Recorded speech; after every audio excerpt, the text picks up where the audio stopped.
你嘅膊頭痛可能唔係膊頭有事，反而係肩胛骨出現問題。今日一於同大家分享一下我喺讀 master 嘅時候學識嘅一套方法，佢完全改變咗我對診治膊頭痛嘅睇法。喺面對膊頭痛嘅情況，我以往嘅做法就係會首先揾下佢有啲咩嘢軟組織，有啲咩嘢關節，甚至乎有啲咩神經線可能會導致我哋現時膊頭痛嘅原因，從而針對啲組織做一啲強化、放鬆啊，甚至乎關節鬆動等等嘅手法。但係之後我發現，原來我哋係可以透過分析肩胛骨活動，從而去揾到嗰啲組織受傷，甚至乎張力增加嘅原因。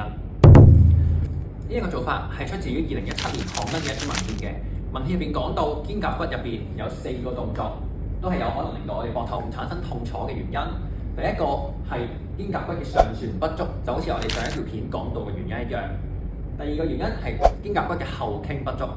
第三個原因係肩胛骨嘅內旋太多。第4個原因就同鎖骨有關，就係當鎖骨上提過多嘅時候，一樣有機會令到我哋嘅膊頭關節協調唔好，導致疼痛嘅。當物理治療師去分析肩胛骨嘅活動，如果存在住以上嘅問題嘅時候，我哋就可以透過唔同嘅手法擺正，甚至乎係肌肉誘發，去睇睇以上呢一啲問題當改善咗之後，會唔會令到膊頭痛有所改善，從而去引領我哋去做治療嘅方向。如果我哋做到呢個診斷嘅話，佢會係對我哋嚟講係治療膊頭痛嘅一大助力。